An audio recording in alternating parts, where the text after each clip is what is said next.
nesse pedaço aqui nós vamos pegar a história resumida dos hebreus. Então esse povo hebreu é aquele povo que sai da Mesopotâmia, que tem sua origem na Mesopotâmia e vem para as margens do Rio Jordão, aqui aonde você fica, o Mar Morto, o Mar da Galileia, Rio Jordão, eles vão se fixar nessa região. Mas quando os hebreus vêm e fixam nessa região, lembra quem que eu tenho aqui? O filisteu, o cananeu, tenho outros povos. Então você vai vir para uma região que não é tão poderosa como o Nilo, Tigre e Eufrates, mas eu tenho rio, então eu posso viver da agricultura. Lembra que ele sai da Mesopotâmia, que era uma região de conflitos, ele não tem características guerreiras, então ele prefere fazer a migração e sair dali para buscar se estabelecer em outro lugar. Chegando aqui, tem o filisteu, mas ele era, apesar dos conflitos, menores do que na Mesopotâmia. Vai se fixar com agitação, com conflito, mas ele vai se estabelecendo nas margens do Rio Jordão. O que acontece? Um grande período de seca. Se você vai ter um grande período de seca, esse povo aqui, que já não vive numa região maravilhosa, porque tem o Mar Morto, com grande quantidade de sal, que tem toda essa densidade na água, por isso que você não afunda. Então nem para pesca, nem para nada, então eu preciso buscar uma forma de sobreviver. O que eles encontraram? Uma solução: sair e fazer o caminho para o Egito, buscando nas margens do Rio Nilo condições para sobreviver. Acreditam que chegaram lá no período do Médio Império, foram ficando, mas quando o Egito entra no Novo Império, na volta do poder dos faraós, ele vai escravizar o hebreu. Aí o hebreu fica ali como escravo, acredito que no período de 400 anos, até aparecer a figura do Moisés, que vai liderar esse povo e que vai fazer o êxodo, a Páscoa deles, o recomeço. Então eles vão sair dali, aí tem toda aquela história que passa pelo Monte Sinai, onde ele vai receber os 10 mandamentos, aonde você vai ter aqui a busca da terra prometida, que seria Canaã. Nós temos várias hipóteses de passagem, não só da abertura do mar, e que ele tem aí vagado por esse período aqui, e aos poucos ele vai descobrindo que não tem outro lugar, não tem outra terra com água que não fosse mesmo o mais próximo, que era a Palestina.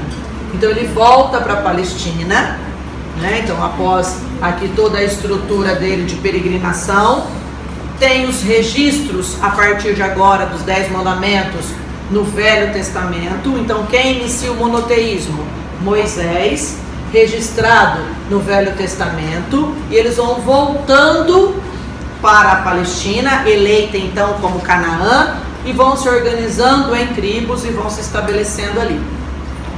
2 momentos importantes são os dos reis, que centralizam o poder, né? Apesar de não ter sido o primeiro, Davi se torna o mais famoso, porque consegue estabelecer a capital, o centro dos hebreus, em Jerusalém, após vencer o gigante Golias, que pode representar, na verdade, os filisteus. Então, a partir daí, você estabelece uma unidade, uma capital, Jerusalém, beleza. Aí vem o seu filho, seu sucessor, Salomão, que aí já tem uma outra característica.